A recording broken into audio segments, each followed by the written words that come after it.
कभी कूद कर बोला था, यहां पैगंबरों की जीभ 2-2 पैसे में बिक जाती है। बहन आई है, मुझे बहुत अच्छा लगा।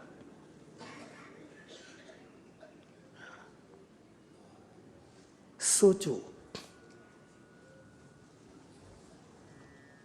मैं भिक्षा लेने जाता हूँ, मैं तो गृहस्थ हूँ, आपकी तरह संसारी जीव हूँ, लेकिन ये खबर नहीं कब की आदत है, शायद जन्म जन्म की होगी, हो सकता है, याद कुछ नहीं है। लेकिन भिक्षा का जो मेरा भाव है, मैं हर जगह भिक्षा लेने, तो कई लोग मुझे पूछते, बापू आप जाति बाती पूछते हैं? जाति पूछ कर भिक्षा लूँ तो मेरा भिक्षा का इरादा खत्म हो जाएगा, मर जाएगा।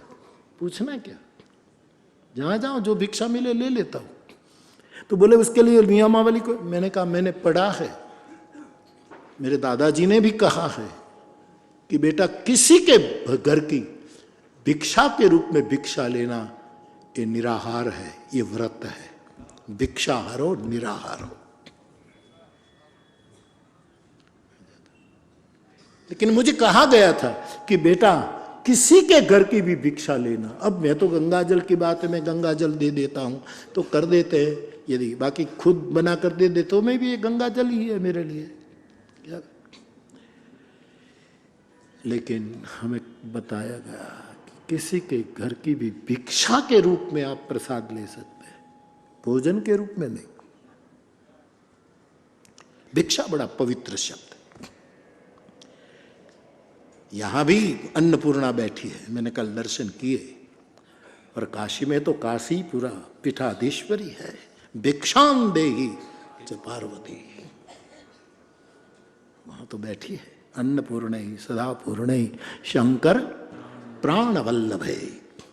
मेरी ज्ञान भक्ति की सिद्धि हेतु तू मुझे भिक्षा दे, मेरे ज्ञान वैराग्य के सिद्धि के लिए तू मुझे भिक्षा दे। लेकिन मुझे बताया गया था कि एक व्यक्ति के घर से कभी भिक्षा मत लेना, यदि तुम्हें पता लग जाए तो क्या कि जिस घर में परिवार की जीभ दूसरों की निंदा करती हो उसके घर कभी भिक्षा मत लेना। निंदक के घर भिक्षा नहीं लेना। एक बहन आई कुछ दिन पहले मेरे पास, साधक थी, साध्वी थी।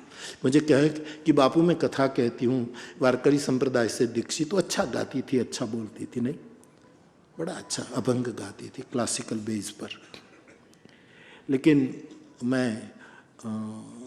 उसने कहा, तो मुझे तो बोलना अच्छा नहीं, उसने कहा बापू मैं चमार की बेटी, रो पड़ी। मुझे कोई वर्ग मेरा विरोध करते हैं और कथा कहती हूँ ना बीच में मुझे रोकते हैं। वो भी इसी संप्रदाय से दीक्षित है, मैं भी उसी से दीक्षित हूं। लेकिन चमार की बेटी जो ठहरी, मैंने कहा बेटा रो मत, मैं कोई प्रमाण पत्र देने वाला आदमी नहीं, लेकिन ढाढ़स दूंगा, चिंता मत कर। तो बोले बापू एक बार आप बता दे कि मुझसे कथा की जाए कि नहीं। मैंने कहा भगवत चर्चा कोई भी कर सकता है, किसी को आपत्ति हो तो रखे, किसका अधिकार ये सब अब डेट चली गई।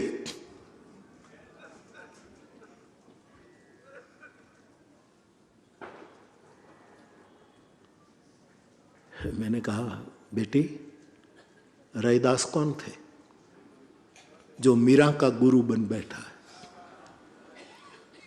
रैदास सूर बेटा,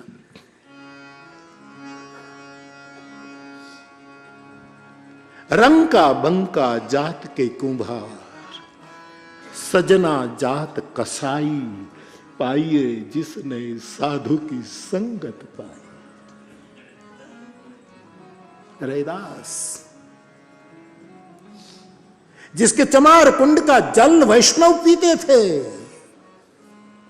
ये विष्णुपाद जल है, विष्णुपाद नीर है। उसके चमार कुंड के जल को वैष्णव पीते थे, जो सही में वैष्णव थे, जो नरसिंह मेहता का वैष्णव था। वैष्णव जन तो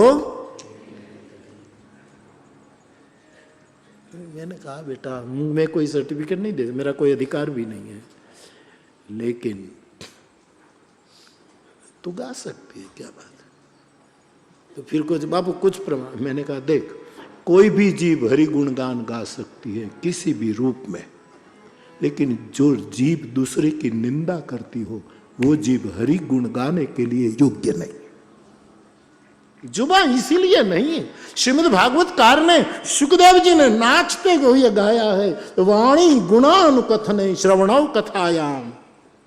मेरी वाणी तेरे गुण के कथन में सेवा करे और श्रवणौ कथायाम, मेरे कान तेरा श्रवण करे, मेरे हाथ तेरे चरणों की पूजा करे, दीनहीनों की सेवा करे, उपेक्षित वंचित आखिरी व्यक्ति तक मेरे हाथ पहुंचे।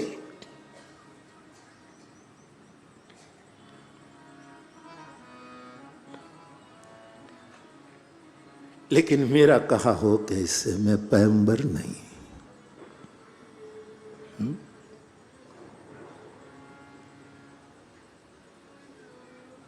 तो मैं आपसे ये बातें कर रहा था कि मिथिलावासियों का मत है वो किशोरी जी को वन में नहीं जाने देता है, सह नहीं सकता।